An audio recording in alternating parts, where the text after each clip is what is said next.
कृष्णानं ते अश्रू पुसले आणि कृष्ण भगवान परमात्मा म्हणायला लागले, अगं तुला लोण्याचे गोळे मागितले म्हणून तुला दुःख वाटायला लागलं का? त्यावेळेस कृष्णा, मला तू लोण्याचे गोळे मागितलेस म्हणून दुःख वाटत नाही, पण तू ज्याच्याकडे मागितलेस त्याच्याकडे लोण्याचे गोळे नाहीत ना रे. मला जेवायचं सुद्धा स्वाधीन नाही माझ्याकडं. सासू म्हणली, अगं जेवून घे, काम करायचंय त्याच वेळेस जेवायचं.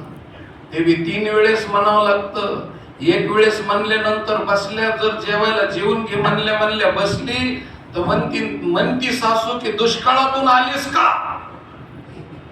आणि 3दा म्हणल्यानंतर 3ऱ्यांदा म्हणली तरी बी का ग तुला ऐकायला येत नाही का?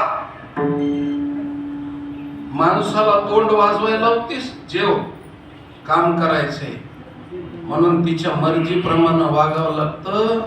पण खाणं सुद्धा माझ्या स्वाधीन नाही, तर तुला लोण्याचे गोळे कुठले देऊ बाबा?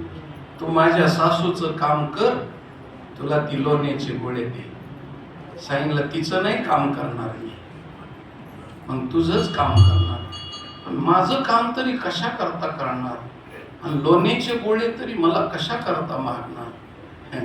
त्यावेळेस कृष्णानं सांगितलं, मी कष्ट करीन आणि नंतर खाणार नाही, पण माझ्या भक्ताला, महाराष्ट्रातल्या भक्ताला प्रसाद देण्यासाठी, त्या प्रसादाचं वर्म तुला माहितीये म्हणून त्याच्या करता मी तुझ्या दारात कष्ट करतो.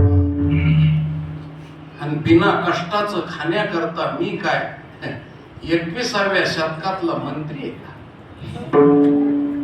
कष्ट करणार, घाम गाळणार आणि नंतरच खाणार तर नाही, पण माझ्या लेकराला देणार म्हणून त्याच्याकरता मी त्या माझ्या भक्तासाठी तुझ्याकडे काम करतो. कृष्णाने सांगितलं. असं म्हणल्याबरोबर ती म्हणली, बरोबर ठीक आहे, तुझ्या म्हणण्याप्रमाणे गायवाडा लावून घेतला. कृष्ण परमात्मा आल्यानंतर त्याच्या उपरण्याची चुंबळ केली डोक्यावरती.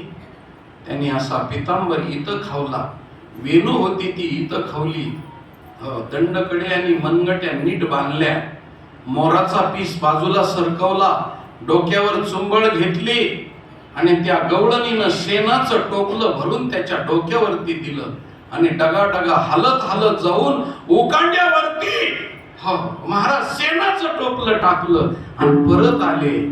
कृष्ण परमात्मा आल्यानंतर त्या गवळणीनं जवळ घेतलं, सांगितलं, लाला